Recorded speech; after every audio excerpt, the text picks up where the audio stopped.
Could spring market change our market? Today we're going to talk about it. Yo, I'm Adrienne, a longtime Florida realtor, and I'm here to help you get your Florida life.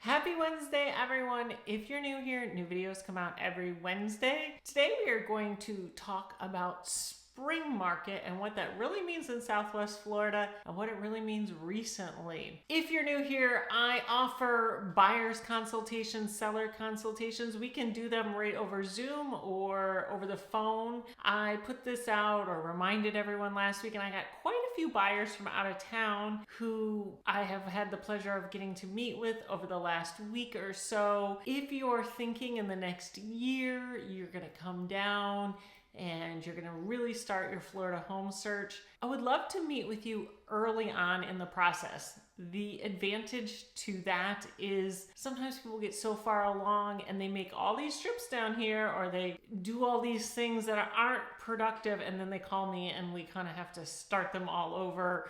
Or I say, hey, when you were down here, did you happen to drive through this neighborhood? And they did not. So we can kind of streamline the process, which will save you time, and it will also save you money in the trips you have to come down here. So please, if you're interested in that, you can click the Calendly link below. If you're looking to sell, same thing. If you just want to talk about your options selling, if you're not really ready for somebody to come out and sit in your house and look at everything, but you just want to talk about the market and see what your options are, feel free to book a call with me. I'd love to chat with you. Obviously, the earlier, the better in both cases. Now let's talk about what's going to happen in spring, because this may make you want to talk to somebody sooner or later. We'll see. First, I want to look back at what our market typically looks like in spring, or what the flow of our market is. Now, you may be familiar with this already, but all over the country, when you hear people talk about real estate, they talk about spring market. As a Floridian who's been here most of my life, spring is kind of a concept to me. Spring weather-wise starts maybe in October for us, and then it's pretty much most of the year until we get to summer.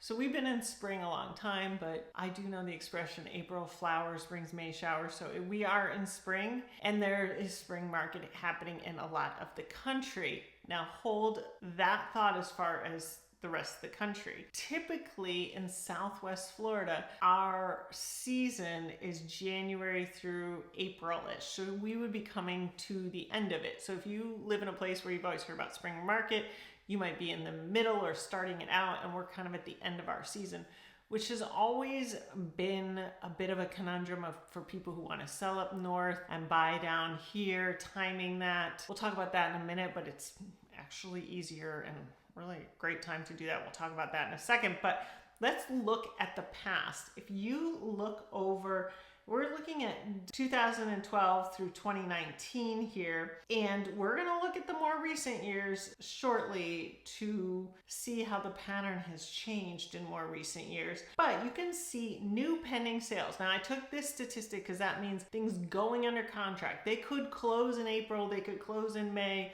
but the most properties go under contract in Charlotte County, single family homes, in March from 2012 through 2019. You can see, if you just kind of take a mental overall picture of this graph, you can see every year it builds up till March, and then it goes down until about, sometime in the fall, November, December, and then up. It's a fairly static thing that happens every year. So we're hitting our most new pending sales in March, and then those will close in April or May. But if you look at the last 5 years, we still see March as one of the best months for new pending sales. We will get the latest March numbers shortly, and next week I will have a full market update and we'll talk about this. But you can see that in the last 5 years, still March was the best month, except for March 2020. Of course, lockdowns were announced in March of 2020, so there was a very specific thing that held that back. I feel like we all remember that quite well. However, you don't see quite the same pattern over the last few years. Like even in 2024, really, February and April were kind of tied with March. We kind of went down. In 2023, it was a slower way down in 2021. And some of these were pandemic numbers. We didn't see it drop as much because we had a crazy seller's market through 2021 and 2022. Now we are in the opposite. The pendulum has swung the other way.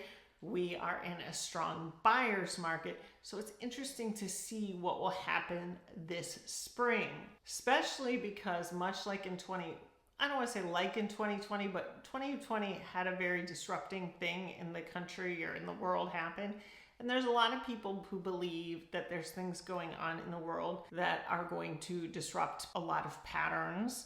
Now, you can be for these things or against these things, but they are different. If you are a believer that we are heading into a recession, you might think, well, that's it. This housing market is going to absolutely crash with the recession. But let's look at what's really happened in past recessions. Typically, housing prices go up in recessions. Now, in 2008, of course, that was not the case. The argument I usually hear for this and personally believe is because the housing market was a main factor causing the recession. In our current market, yes, housing prices are up. There's a lot of difficulties in buying houses, but as I've talked to about many times before, it's not the banks bearing down on people, making them flee their houses. It's a much different situation now than it was in 2008. And when we look at this chart, typically housing prices go up in a recession. Let's look at interest rates. Interest rates also typically fall in a recession. That is why prices often go up, because it lifts demand. When the stock market is all over the place sometimes, or people don't feel as good about it, I have seen from experience, I will get buyers who say to me, you know what, we're not loving putting our money into the stock market. Maybe we put it into real estate. There's a lot of reasons why real estate could go up in a recession, especially if mortgage rates go down. When we look at recent mortgage rates, we do see a bit of a decline.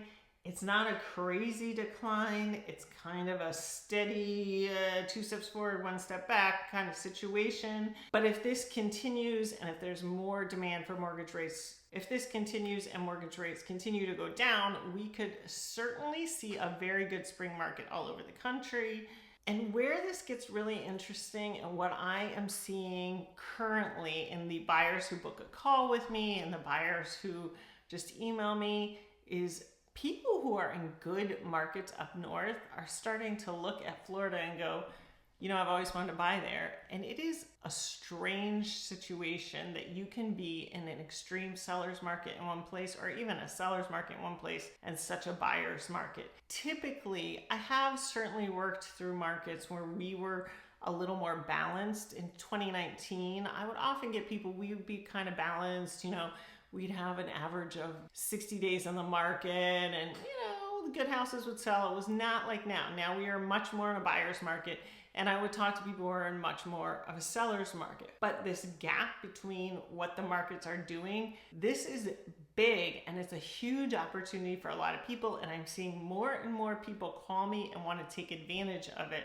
Because when you sell in a seller's market, you could be in a bidding war, you could get top dollar for your house, and then you can buy in the buyer's market and negotiate money off and be treated really well in the buyer's side because sellers want buyers. So it's an interesting time. And this spring, I think we may see more and more of it, especially if interest rates go down. Now, will this balance out our market? That remains to be seen, but I think we are a ways from that. What I really am interested in is how many houses we see just taken off the market in the next couple of months. Typically in May and June, we see a lot of homes expire, listings get canceled. And that's because a lot of sellers say, you know, we don't want to deal with the summer months. We're going to button up our house. That means close everything down, maybe put their hurricane shutters up. Even if there's no hurricane, they just want to go back up north and not think about it anymore. And that's because the bank is not bearing down on them to sell. Maybe they wanted to sell, but they're saying, you know what, we'll try again next year. This buyer's market is not for us. We think the market is going to get better and we can hold it for a year or two. I hear of a lot of people wanting to rent their houses out instead of sell them. This will affect rental rates, but as a buyer, you may see some houses go off the market. Now, I still think we might hit a balanced market, but I do not think we will get into a seller's market in 2025. Well, that remains to be seen. So if you see a house you're really interested in now, you want to reach out now because it could go off the market. They could shut it up for summer, and who knows, next season could be better. A lot of people are expecting that, or they could rent it out for 2 more years. You might as well look into it now. And if we are seeing people negotiate off price, off the list price, if you're in a seller's market, you might think, oh, is that really happening? Because we have bidding wars here.